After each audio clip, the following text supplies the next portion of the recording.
Espace Bwana Yesu anawina mbote mbote bandeko balandi shukrani afako topesi mbote na bandeko nyonso twasakidila bisika bozali matondi epai na mokonzi Yesu Kristo oyo apesi biso ngoma kitoko ya koyekola pe kopartage maloba na ye tango tokomi nzala eza makasi ya maloba na Nzambe biloba lobe komi mingi biyoka ekokomi mingi bien-aimé yo okozala déçu te oyo ozana espace Bwana Yesu anawina yo ozali vainqueur po koyekola makambo ekobakisa kondima na yo pe kokomisa yo moto na valeur pour le peuple de Dieu, pour l'église du Seigneur, vous saisir opportunité oyo ya kobondela pe ya kolanda toujours espace Bwana Yesu anawina na ba réseaux sociaux na YouTube anawina TV MJS officiel ba chaîne na biso mibale oyo okokuta mateya banzembo penyonso oyo ekokolisa boyambi na yo pesunga bandeko mosusu o bayebite balanda po ete ngonga ici ekei toujours qui prophétie à 70 ans il y a beaucoup de choses qui vont changer dans la mikobe zalikoya et belé ko changer ba bazangi kondima bazangi repère ba koyeba na kokoya pe kubungisa boyambi na bango. Merci, soyez bénis, bofanda bolanda na bokebi, l'esprit à prière, l'esprit à écoute comme écoute les disciples, car au moment où tu as dit que sambele le mona mine pe ko terme loba oyo bolimo ko visiter yo pe ko simba yo akosaela yo bolamu naye Jésus-Christ est vainqueur. Oui, tokotanga na mokanda na Matthieu chapitre 14. Matthieu chapitre 14, mingi na verset 1 tina 8, soko lingio continue 14 mo pose na contexte ya Matthieu ezali lisolo ya mabina musique na impact na yango. C'est votre sala émission sur l'impact de la musique to kozonga la pe ko sala yango mais lelo na kule makamba mabina na kati ya musique. Thème ya Matthieu na biso o ezali la danse qui décapita un grand prophète. La danse qui décapita un grand prophète. Tote la danse mabina oyo e boma e kata moto ya mosako limonene. Oui, bien aimé, musique ezali kamba kosaka na yango te. Mabina ezamba kamba kosaka na yango te. Loyembo ezamba kamba kosaka na yango te. Eza monde d'inspiration, eza monde de divinité. Ba danse nyoso yo binaka. Ba nzembo nyoso yo yembaka. Musique nyoso yo kaka e transformaka yo. E komisaka yo lolenge ya source ya inspiration oyo euta. Natangi na Matthieu 14 potomona ndenge ni mosako limonene. Yesu Kristo abina bato nyonso babotama na mwasi moko akokani na yete. Mais akufa kaka pona danse mutebomaye. Musique mutebomaye. Nani yango Jean-Baptiste, le grand prophète. La danse qui décapita un grand prophète, Jean-Baptiste. Matthieu 14, en ce temps-là, Hérode le tétrarque, ayant entendu parler de Jésus, dit à ses serviteurs, c'est Jean-Baptiste. Il est ressuscité de mort. Et c'est pour cela qu'il s'est fait par lui des miracles. Car Hérode, qui avait fait arrêter Jean, l'avait lié et mis en prison à cause d'Hérodias, femme de Philippe, son frère. Parce que Jean lui disait, il ne t'est pas permis de l'avoir pour femme. Il voulait le faire mourir, mais il craignait la foule, parce que regardait Jean comme un prophète. Verset 6. Or, lorsqu'on célébra l'anniversaire de la naissance d'Hérode, la fille d'Hérodias, dansant au milieu des convives et plut à Hérode. De sorte qu'il promit avec serment de lui donner ce qu'elle demanderait. À l'instigation de sa mère, elle dit, donne-moi ici sur un plat la tête de Jean-Baptiste. Le roi fut attristé, mais à cause de ses serments et des convives, il commanda qu'on la lui donne. Et il envoya décapiter Jean dans la prison. Bien-aimé, natangi na Matthieu chapitre 14, verset 1, na komiti na 10, otanga, ndenge nini, loyenge, mabina, musique, ekota batma loyenge, bakoma kozo ba décision, oyezo boma mokili. Jean-Baptiste, le plus grand homme parmi les humains, nettoyé maté les kaki, corps na yezaka sacré, corps na yezalaki puissant. Nzamba fanda ki mobimba tat la Jean-Baptiste, en sorte que témoignage à Jésus, bina bao babotama na mwasi, moko kana Jean-Baptiste. Le précurseur du Christ. Christ est venu, mais avant Jésus, Jean-Baptiste a précédé Jésus.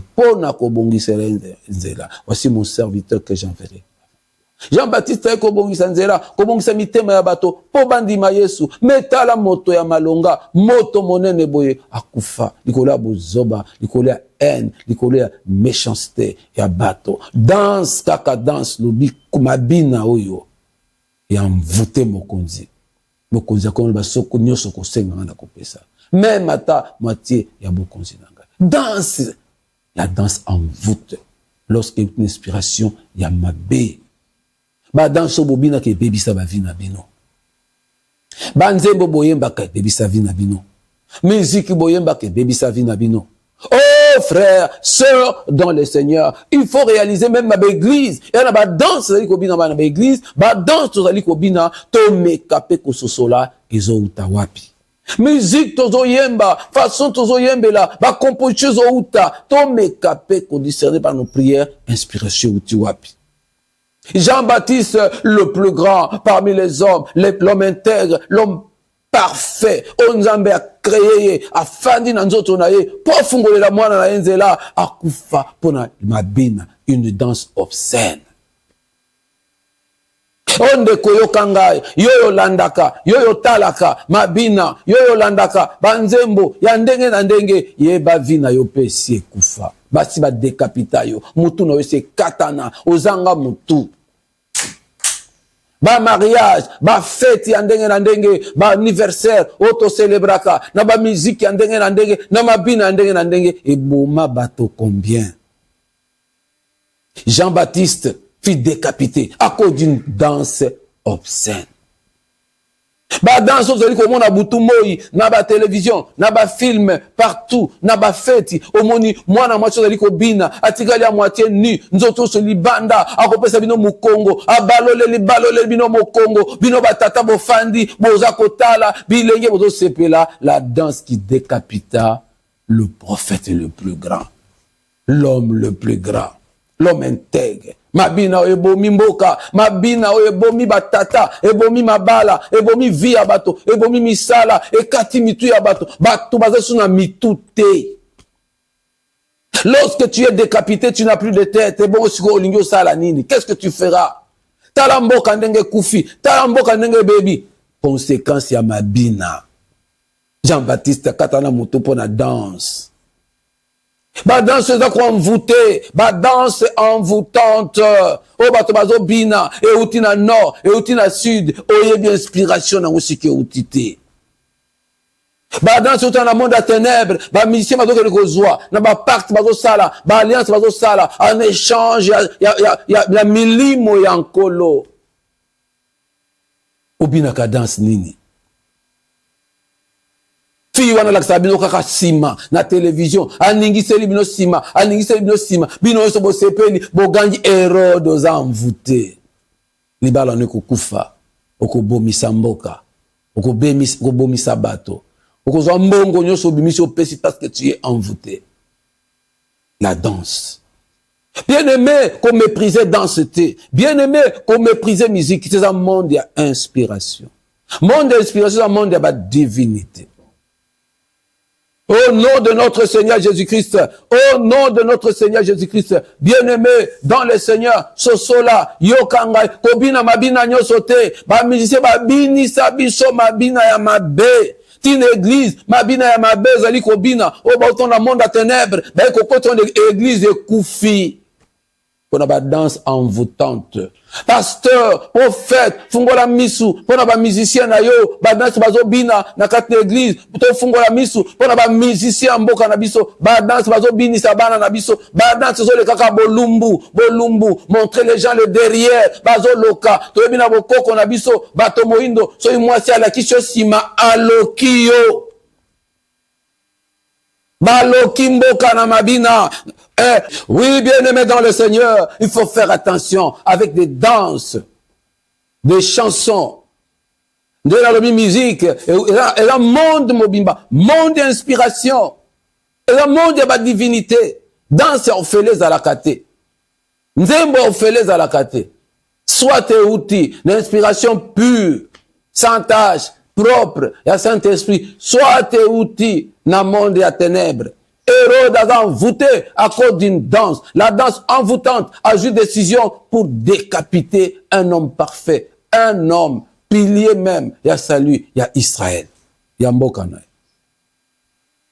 Libala na yo kufa, mobali na yo vina e beba, mutu e beba, bakata e mutu. Na moi so na ko binela ye. Yeba na monde atener, na butu eza na bato ba binela ka. So mutu abineli yo, abineli yo. Na butu bandoki bakendeke, na ba croisement ba balabala, abini, toza na kachet mo na mboko, aza isoka bineli yo boy, o kwekao. Oui, des danses envoûtantes, ezali mobile na ba binela ye, mwasi na ba binela ye, vie na ba bin entreprise na yo, église na yo pasteur ba binela cher na yo, na bandoki, na église, yo o encadra ka ba yembite, o pesa bango liberté, ba koma na libertinage, et à côté le ma, ba kozwa danse ya nord, il y a sud, il y a est, il y a ouest, ba ekobina na cher, liboso, ba mvuta église na yo, nguye zaka lisusu te.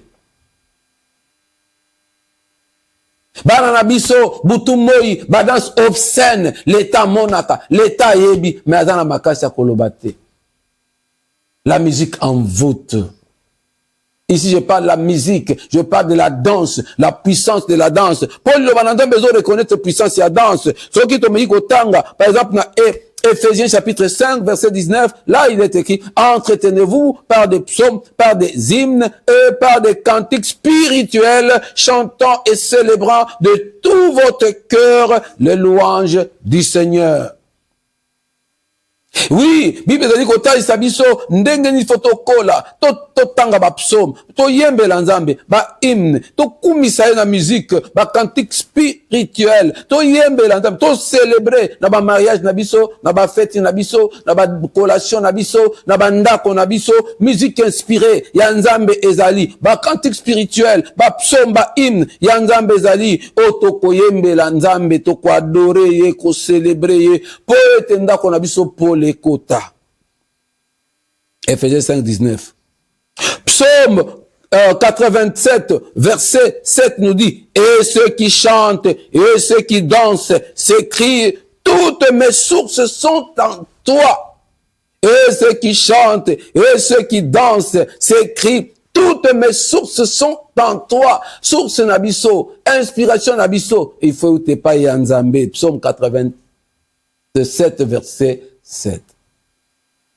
Toyemba banzembo, tosambela tous inspiration, tosambela pona bayembi na biso, bate ya biso, mabina oyo bikisa. Danse bikisaka, nana ba témoin jebele, o bato ba bika, po azo binela nzambe. Nana témoin jebele, o bato ba bika, po azo yembela nzambe. Mais yeba même na église, nazo libanda église kakate, même l'église, ba banga libanda na kolobela bango nini, je parle, je m'adresse au peuple de Dieu. Ba danse obscène écoute une église. ba nécromancien ba une église. Ba na ba danse na ba on a cher. Ba na danse na makuna ba mati likolo, eska pasteur, eska ba honorable, ba moli moi kita kapo alobe la peuple, musique ya bosoto écoute l'église. Même ba musique kotozo mona, soi-disant chrétienne, soi-disant religieuse, musique est comme quoi envoûté. Pour source za nzambete. Les gens célèbrent Lucifer. Ba péché combat Jésus. Ba nzembo zanga bonzambe. Ba danse zanga bonzambe. Ke bana mabina, ke bana loyembo, ke bana musique mariage na yo kufa pona musique wana, pona danse bobina kana mariage wana. Nzembo wana boyemba. Nzembo wana boyemba. Nakolobela likambo moko, eza na nzembo moko, oyo etambola ba génération, esala ba style le betaka, malaika. Mina kupenda malaika. Boyebi yango. Bobina kona eza nzembo ya nzambe te. Les chrétiens pensent que cette chanson malaika, mina kupenda malaika, eza nzembo nzambe te. On chante MLK, malaika, on chante un démon, un esprit, sirène, bayembelaka malaika te. Bayembelaka Yesu Christu. Bayembelaka nzambe, ne chante pas, basambelaka ba angelu te. Malaika ngelo ba ange. Et quel ange? Yoke kolinga ange. Tu aimeras l'Éternel ton Dieu et tu le serviras lui seul. Yesu bisaki Satan dans Matthieu chapitre 4. Tu aimeras l'Éternel ton Dieu et tu le serviras lui seul. Tu le serviras lui seul. Malaika te, basambelaka ba angelu te, babengaka ba angelu te, na mariage na bino bokota na nzembo wana malaika, mina kupenda malaika, ce n'est pas Dieu, ce n'est pas Jésus, c'est Lucifer, c'est MLK, oui, eza malaika. Et batumba kaza nzembo nzambe eza nzambe te. Na mariage na yo yemba musique nini, obina musique nini, banda ko buka malédiction envoûtement, danse wana bobina na mariage, na collation na banda zo diplôme, sala total, zo mbongo total, tu as été envoûté, na musique envoûtante, na danse envoûtante, le kumisa nzambe. Ici je m'adresse au peuple de Dieu. Où tu as Jésus, où tu n'as pas Jésus. Si tu as Jésus, comporte-toi en âme et conscience, comme enfant de Dieu. Luka inspiration nzambe. Yango ba fi ba komi lelo, bien aimé, na zili kambo ya ba danse, na zili kambo ya musique, oye ba na kena point mariage. Je vous conseille, peuple de Dieu, bino ba Christou, boyo kangai, ba papa ba Christou, ba maman ba Christou, bana ba Christou, boyo kanga. Je vais soulever un point très important. Na chapitre 1, il y a danse, il y a musique, pona bino na point ya libala. Frère Grasby, Papa Harmonie, Frère Eli, bino bozawana, bino na bo babala na bo babala te. Soki okei kobala, mwasi, olingi fi. Ba parents na ba ko compliqué yo. Ba senga yo groupe de électrogène, ba senga yo forage, ba senga yo motuka, ba exagérer na do tika mona na bango, tika ye. Tika ye. Isa arnaque. Ils ont escroquerie. Tous ce papa qui se disent chrétiens, qui compliquent le mariage, yaba fi na bango, yaba na bango, en exagérant, bambongo, babiloko ndenge na ndenge, vous escroquez les jeunes gens. La vie est difficile. Pouvoir d'achat, comme ils passent dans mboka na biso. Faciliter les enfants, babalana. C'est de compliquer le mariage. Mariage est une complication. Papa obala kandengeni. Laisse ta fille, laisse ton fils. Abala normalement sans manipulation. Moi naza marchandise te, eza commerce te, beaucoup compliqué. Ndeko mo kutemina papa, ndeko nanga achaki zeni. Ba écoute qui est moi si ofele.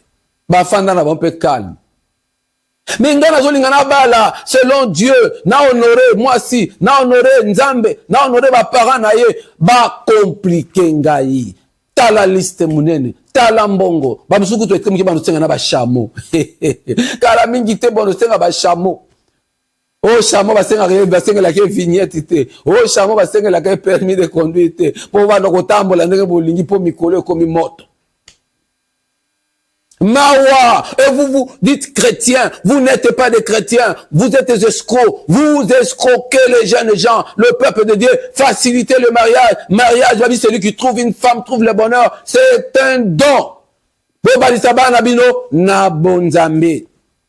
Frère, au monde va parler, va compliquer yo, bandi ko sengo biloko za au-delà, ko ke ko pesa va faire partie, ko ke ko senga ba cotisation te po bala, ba to so va senga ba pesa va faire part. Ba senga ba cotisation pour ba bala eza yo moko bali te bo bali mwasi na bato ebele maboko ya mwindo ekoya kokota na couple na bino vie ya moni ba vous ne progressez pas, les jeunes mariés ba ko avancer te ba divorce pamba envoûtement na mabala bozongela nzela ya nzambe, facilitez vos enfants, garçons. Frère, ce que vous va compliquer, tika moi, so papa na wa obala mwana na wa bala ye.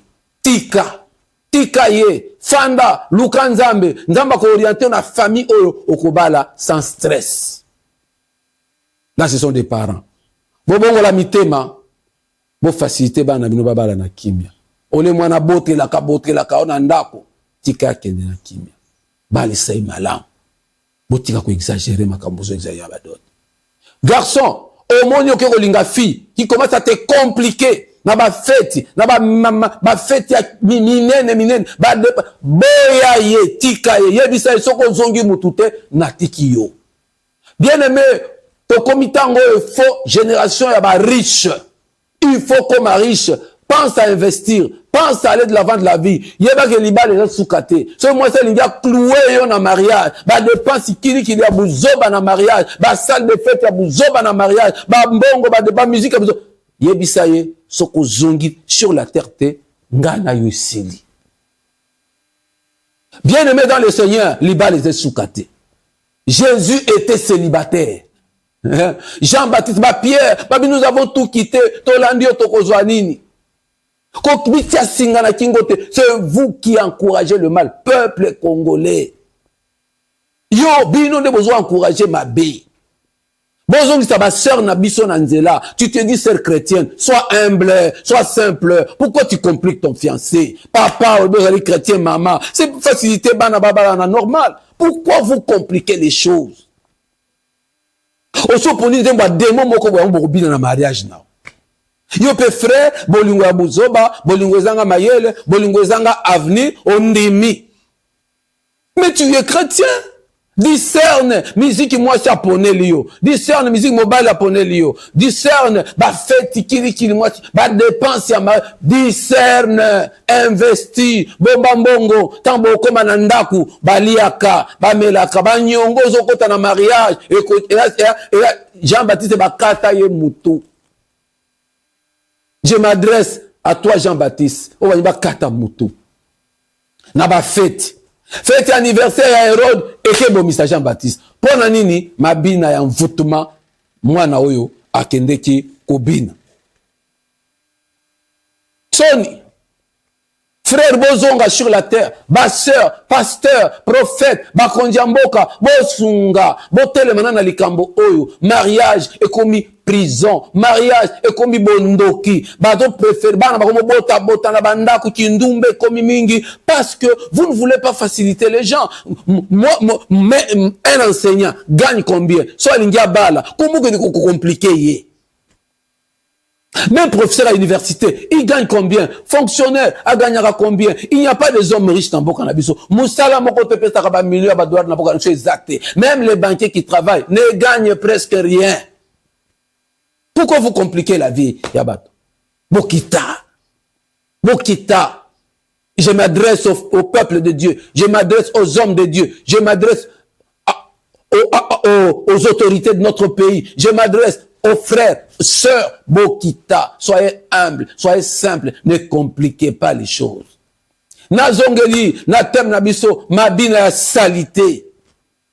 Obobina na anniversaire, obobina na mariage, obobina na collation, obobina na fête, obobina, bobina, eboma bino. Nazongeli, nzembo bebaka malaika, mina kupenda malaika, obobina ke ezaka nzembo ya nzambe te.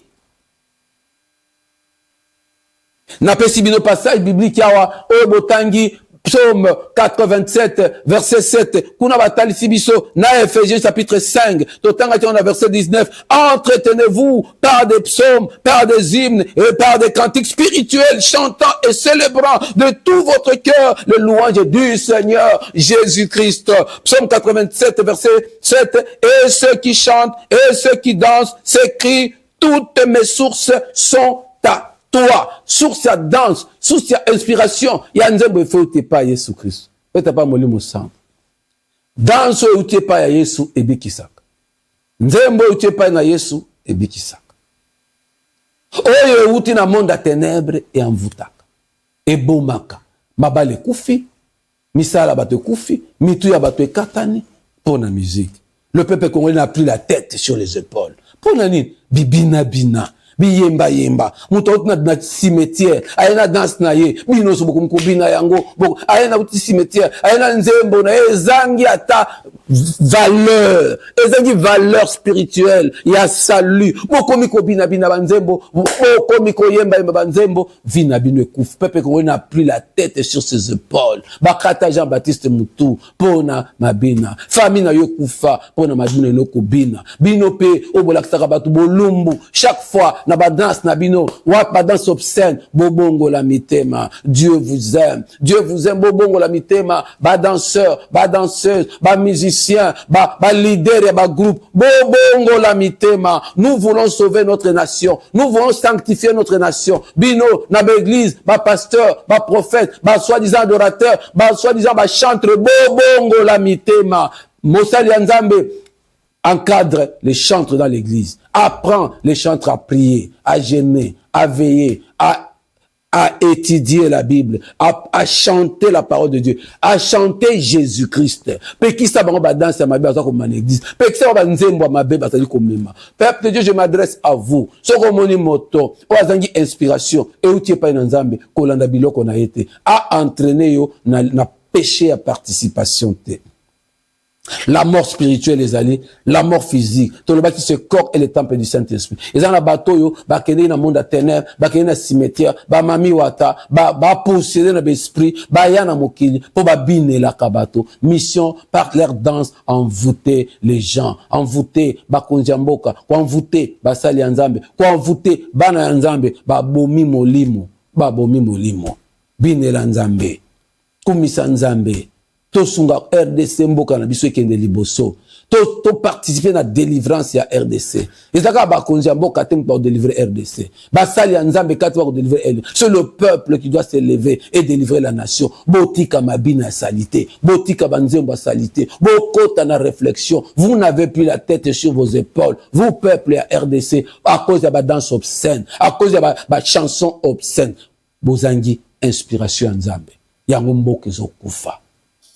Mayele ya bato esili mboka ekufe pona mabina ya soni pona mabina ya envutaki Herode mabina zo envuté bakonzi ya mboka bako omona lisusu te mabina zo envuté basali ya Nzambe bako komona lisusu te papa tana ba feti na ndako nao maman frère sœur na ba feti. Je m'adresse aux hommes de Dieu, je m'adresse aux enfants de Dieu. Sanctifiez-vous, purifiez-vous, boluka inspiration et outil epaye ya Nzambe. Nzambe a guérir mboka na biso, atinda so inspiration, babina oyo ekopesa lobiko. Prière toujours, prière nde memaka inspiration. Tupike magoti mbele ya Bwana yo. Njia ya mbinguni maombi oyo. Njia ya mbinguni maombi. Soto nitokende lola, il faut to sambe. Soto nitokomisa RDC, mboka ya Nzambe, tomipesa na prière. Soyez bénis, peuple de Dieu. MJS officiel, Anawina TV, kende kolanda mateya, landa ba film, landa ba concert, landa ba nzembo, yebete kosaila ba nzembo oyo, ba nzembo ya Nzambe ezali po epesa lobiko na banana Nzambe. Nous sommes des prédicateurs. Nous sommes des prédicateurs. C'est votre frère ecclésiaste Goibin Faïda. Je ne suis qu'un prédicateur. Que Dieu vous bénisse. Bino bolinga kanga, bino bolanda kanga, bino bo soutiena kanga, bino bo bondela pona ngai, bino bolinga ka RDC, bo bondela ka pona RDC, bo soutiena ka RDC, bino bat bolinga ka pe bo soutiena ka les hommes intègres. Tolingi to komisa RDC, un pays des hommes droits, un pays des hommes intègres, un pays des gens qui aime et qui cherche Dieu à tout moment. Que la nation soit bénie, que le peuple de Dieu soit béni. Bao bayambi Yesu te, bozo opportunité ya koyamba Yesu, pe ya kolinga, banzembo, pe mabina pona lokomo na Nzambe. Na kombo na Yesu Kristo to bonde li petolobi. Amen. Amen.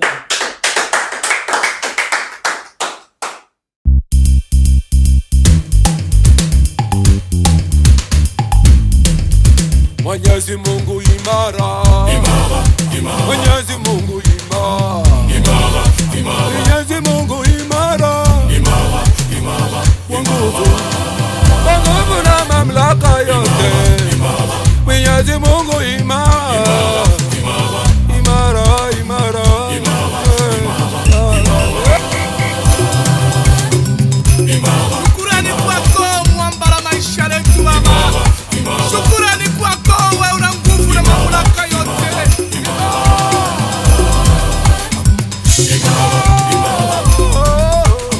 Imara, imara, imara. Uweza yote, ushinda yote, uvunja yote, hakuna Mungu kama wewe. Imara, imara, imara, imara, imara. Mwenyezi Mungu imara, imara, imara. Mwenyezi Mungu imara, imara, imara. Mwenyezi Mungu imara, imara, imara, imara. Kwa nguvu na mamlaka yote, imara. Mwenyezi Mungu imara, imara, imara, imara.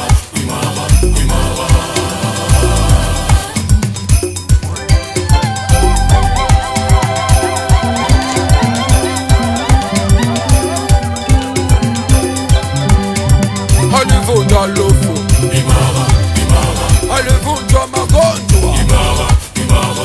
Alivunja shetani, imara, imara, imara. Sisi askari wa Bwana Yesu, imara. Tunasema imara, imara. Bwana Yesu imara, imara, imara, imara. Shukurani kwako wewe unavunja yote. Unavunja mapepo chafu. Unavunja nguvu. Unavunja machawi yote Baba. Tunakuinua kwa siku ya leo Yesu. Hakuna Mungu kama wewe. Mwamini tumuabudu, Mwenyezi Mungu imara, Mwenyezi Mungu imara, Mwenyezi Mungu imara. Kwa nguvu na mamlaka yote, Mwenyezi Mungu imara, imara, imara. Tukusifu tumubariki, Mwenyezi Mungu imara, imara, imara. Pokea sifa. Umeumba Yesu usifiwe, uaminiwe, we mfalme kweli. Ni wewe imara ya kweli ya nchi yangu, ya chama yangu, ya maisha yangu, ya kazi yangu.